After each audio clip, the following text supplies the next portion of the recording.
Hello and welcome to Uncommon Law, my podcast about true stories from my life experience of over 50 years as a lawyer and trial judge. This is a look at the law from the inside out, stuff they don't teach in law school. This is Judge Rudy Greco, retired Justice of the New York State Supreme Court. In World War II, there was a famous meme that appeared all over Europe and then in the South Pacific, and everywhere U.S. troops and sailors could be found towards the end of the war. And it was a little cartoon character. It was a little round head with round eyes and a nose and little fingers sticking over what was a fence. It was a very simple stick drawing, and underneath it said Kilroy was here. I don't know the real origin of him. It might have been a young guy named Kilroy. Supposedly the guy was from New York, and he did the first one, and then it just picked up and caught on with the troops. And it was, they used to put Kilroy was here. It meant the Americans were here, and they wrote it, and it cheered everybody up. Now, the image was a much-needed touch of humor, which lifted the spirits of all the American veterans during World War II who saw it. My spirits were lifted in the mid-'80s when I met and managed a real Kilroy, and his first name was Gene Kilroy. And I met him at the Dunes Hotel in Las Vegas, where I was attending twice for 10 days at a time the fights of Wilfred Benitez, where I used to work as his lawyer and as sometimes cornerman and friend.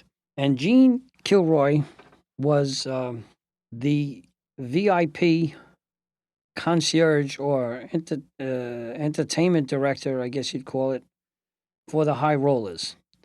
When any high roller would come into the Dunes, or any hotel for that matter, but in the Dunes case, it was Gene Kilroy. There would be a guy like Gene Kilroy who could take care of all their wishes. If somebody wanted to play golf with Dean Martin, who was headlining in the big nightclub at the Dunes, Gene Kilroy would arrange for Dean Martin to play a round of golf with that guy, and things of that nature. Whatever it is, they wanted to see a show, they wanted to do anything at all. And Gene was the guy who was like as I said, he was like a concierge on steroids for the high rollers. And Gene was good company. He was very, very gracious and very happy to accompany me and Wilfred's manager, Jimmy Jacobs, who was one of the world's best athletes, 20-year world champion, wall handball, undefeated, a UCLA All-American swimmer and track athlete. And Gene himself had been an athlete in college. He was a pretty good ball player. I think he played at Cornell or Colgate. I'm not sure. But I think he was an All-American or maybe a second-string All-American baseball player. And he was a very good athlete. Gene was also distinguished by another facet in his long career. Gene was, along with Angelo Dundee, the only white guy that Mohammad Ali kept when he became Mohammad Ali and a Muslim under the management of Elijah Muhammad and his son Wallace Muhammad. Gene and Angelo Dundee, Gene was the everyday business manager, the day-to-day business manager for Ali, and he kept Gene on his payroll. And Gene was very, very adept and very competent at getting things done. He could fix anything up, fix any problem, get anything straightened out, obtain anything that was needed, keep Ali happy, cheer him up, etc., etc. So Gene was very happy at the Dunes to spend breakfast, lunch, and dinner with myself and Jimmy Jacobs, because we all traded stories and we had good things to say, and we knew different people in our various walks of life. And Gene was just delightful. And there came a time when I asked Gene to do me a favor. I said, Gene, you have to take me out to the airport, to McCarran Airport, to pick up a special robe that was made by Everlast in the Bronx, in the South Bronx, for Wilfred. I said, the robe is beautiful. Wilfred asked him to do it. I had taken Wilfred there earlier that year. Wilfred was born, he's a Puerto Rican kid born on 169th Street in the South Bronx. So he was idolized by all the Puerto Rican workers, which there were hundreds of them in the Everlast factory in Hunts Point. And when I took him on a tour of the factory, the whole place stopped, and everybody came out to see Wilfred and shake his hand. He was a national hero with Puerto Ricans, and a phenomenal fighter, and a lovely kid. And the Golems are so appreciative. They said, "Look, we'll do anything for him, and we'll make him any robes, anything you want. Just tell us." And Wilfred asked him to make him a robe that was burgundy and silver in silk, fashioned after a mourning coat or tails, like people would wear at a wedding, or you see as a caricature in the old diplomat costumes. And they did, and they delivered it, and they sent it. It was beautiful, and they sent it to McCarran Airport. They shipped it.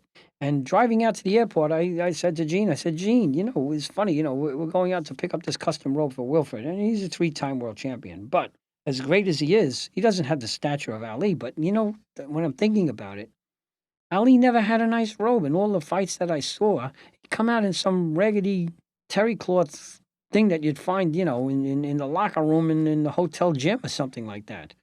I said, didn't he have a good robe? He said, Rudy, Ali had a good robe for every fight, custom made, beautiful robes. I said, well, what happened? He said, well, Bundini, his corner man and buddy of the famous phrase, float like a butterfly, sting like a bee, Bundini would get the package delivered to the hotel to him, and then he'd auction off Ali's robe in the lobby for $5,000 or more and pocket the money. Now, Ali, being a good guy, knew he needed the money, so to hell with it. He said, let him walk. He knew, he went along with it. He never cared. The robe was on at the beginning, he was on at the very end. Who cared? The fight was the fight. That was what's important. And Bundini was making a buck, and Ali came out in these raggedy robes all the time. And now, Gene was quite a guy, and he used to take care of, as I said before, of the high rollers. And he told me a story. Now, Jimmy Jacobs and I, because we were with the Wilfred's entourage, with his trainers, in our small group was RFB, room, food, and board. Room, food, and beverage. Everything was paid for.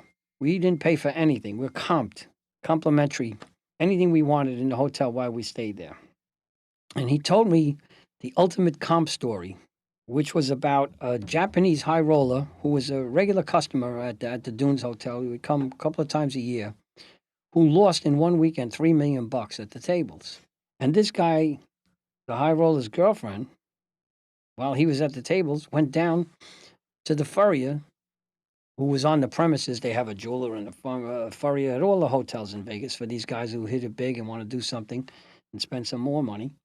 And she bought a fur for $80,000 and charged it to the high roller. It was no problem. But the hotel management heard about it because all of this is reported back. They track everything in those hotels about the high rollers and everybody else. Everything is under surveillance. And the management was steamed up at the furrier, and they said, "Why didn't you call us? Why didn't you tell us that this woman was going to buy an $80,000 fur? And you charged her." Well, the guy made some kind of a lame excuse. He's so happy to make a sale. I guess he gets a commission or something like that. And they sent Gene. Gene went over there and said, "We're comping her. Give her the thing. Give her the money back. Take the charge off." And the hotel is picking up the charge for the $80,000 fur because this guy just dropped $3 million over the weekend in this hotel, and we're not going to have him go away and pay for an $80,000 fur after dropping $3 million. So that was the ultimate comp story that I heard for Gene, but I heard a million other stories.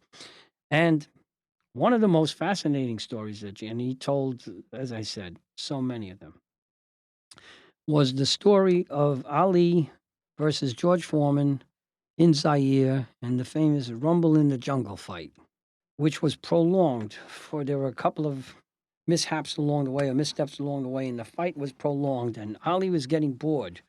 He was training in Zaire, and he was getting bored. And he didn't want to do his road work one morning, and Gene said, "What's up, champ?" He says, No, Gene. He says, "I'm not going to do any road work today. You know what? I'm going to box a couple of extra rounds to make up for the road work." He said, "I don't feel like running today." And Gene said, "Well," he said, champ, we got people watching that George Foreman all the time, We got our spies over there, and everybody's watching them." "Yeah?" He says, "Yeah." He says, "So?" He says, "Well, this morning, 4 o'clock this morning, George Foreman got up. He went out, and he did 4 miles lickety-split, like a jet plane, like nothing. He did his road work. So I guess, you do whatever you want to do. He said, no, Gene, we'll do the road work right now. Get everybody ready. Get the cars ready. I'm coming down. I'm dressed up, okay? He says you had to use psychology with Ali because the poor guy was, boxing a long time and it was getting boring for him. He said, well, comes the night of the fight. Big tension. And as is customary in the fights, a referee will visit both dressing rooms to talk to people and give them the rules in long form, and not as opposed to what he does in the ring. Protect yourself at all time. I want clean breaks and listen to my commands and protect yourself at all time. Touch gloves and come out. That kind of stuff. That's the perfunctory thing they do just for the show. But in fact, the referees would visit each dressing room and talk at length to both of these guys and explain all the rules and tell them this is what I want and this is how we're going to conduct this and this is what I expect you to do in following the rules and having a good fight. And along with that tradition, there's another tradition where a second from each fighter goes to the other fighter's dressing room to witness the wrapping of the hands, so that there's no monkey business. Nobody's putting plaster of Paris on their tapes or putting a roll of pennies in there or fooling around with the gloves or anything like that. They watch the wrapping of the hands and the putting on of the gloves. So into Ali's room from George Forman's entourage comes one of the old trainers, the assistant trainer, an old guy named Sam. He's a Philadelphia guy, a black guy, older than dirt. Been around the business for 90 years. And he comes in. He's a Philly guy, Joe Frazier friend, and he sees the champ. He says, hi, champ. Now, all the old black guys in the business idolized Ali. Why? Because of his civil rights stance. He was a hero. He's larger than life. Not only that, he was a phenomenal athlete and a terrific boxer. But on top of that, he had the civil rights thing and going on, and he was revered in black circles. And so old Sam comes in and says, hi, champ. And Ali knew him. Everybody knows everybody in this business. He was hanging around. And it's a very democratic business. There are no heirs in this business. No champions in the business pulls off any heirs or any nonsense with the people in the business. It's very democratic, small d democratic. It's a good business. All they care about is your ability, and it's very human, down to human level. So he says, Sam, oh, you working over there with George Foreman? Good for you. I hope you're getting paid well. Yeah, no, it's a good payday. Yeah, thanks, champ. He said, I'm doing fine. He said, well, Sam, let me tell you. He says, I'm going to need a favor from you, okay? I'm glad to see you, and I'm glad you're making money, and good to see you, He says, oh, champ, yeah. He says, I feel the same way. There's no hostility here. We all respect you and love you, wish you the best. He says, thanks for me, Sam. Now, he says, I'm going to ask you, Sam, if I ask you, could you do me a favor, a personal favor? He says, oh, champ, I'll do anything for you. You don't even have to ask. Just tell me what the favor is. He said, well, I got a couple of questions I want to ask you, Sam. He says, and then I'm going to ask you for the favor. Is that all right? He goes, sure, champ. What did you just shoot? What is it? He says, Sam, George Foreman, he said, do you ever been to his house? He says, oh, I was down in Texas. Yeah. He says, I was down there when he's training. He says, he got a house. He says, no. He says, I'll tell you what. He said, he got two houses. He built a house and so big and beautiful himself, and he built a twin house for his parents. He says, his folks right across the road from his, they got the same house, mirror image, two big mansions, big house. Big house. He says, oh, good, Sam. Oh, that's nice. He said, and how about cars? He said, did George have cars? He says, he got a garage. It looked like an airplane hangar. He says, he got, how big he is. He got big cars. He got Lincolns, Cadillacs, Imperials, antique cars, Bentleys, all big cars. Because he's a big dude, and he needs them big cars. And he loves them big cars. He got about a dozen of them cars. He says, that's good, Sam. He said, what about suits? You ever see any of his suits? He says, are you kidding? He says, he got a room. He says, he got a big room full of suits. Not a closet. It's a big room. He says, and this room, he got a suit custom made. Because you know how big he is. He has to get custom made suits. He says, and all of those suits in different colors. He got one for every day of the year. He says, he got a different suit with a different color for every day of the year in that big room. He says, oh, Sam, that's impressive. He says, yeah, you got to see it. It's beautiful. He says, just to look at it. He says, you'll be in a museum. He says, okay, Sam, so now let me ask you about, he got the title belt. He got the championship belt. Oh, champ. He says, you know what? You come into his house from the front door, and the first thing you're doing is you looking across this big room at a big, tall fireplace with a mantle, and on top of the fireplace, he got the belt. And the belt is sitting there. You can't miss it. And to make matters even better, he got a spotlight in the ceiling that's pointed at the belt. He says, so you come in and you see the spotlight on his belt. He says, it's phenomenal. He says, you got to see it. He says, it's really something to see. He says, okay, Sam. He says, now, he says, I'm going to ask you to do me a favor. He says, Sam, you promised me you're going to do me a favor if I ask. He says, champ, I said it before and I say it again. You just tell me what it is and I'll do you the favor. He says, all right, I want you to do me a favor now. He says, Sam, when you go back to the dressing room, I want you to tell George, those are my houses, my cars, my suits, and my belt, and tonight I'm put his black ass back on welfare. You understand, Sam? You make sure you tell him that. You tell him that and make sure he heard that from me, because that's where he's going. He said, so Ali, who was a master at psychology and master of using words and psyching out opponents. He did that with George Forman before, and the rest is history. He used rope-a-dope, and he beat George. And there's one little more interesting sidelight to this whole idea of psychological warfare. There was a time when some people tried to promote a heavyweight championship fight between Wilt Chamberlain, who was the biggest and strongest guy in the NBA, against Ali. And they talked Chamberlain into meeting Ali.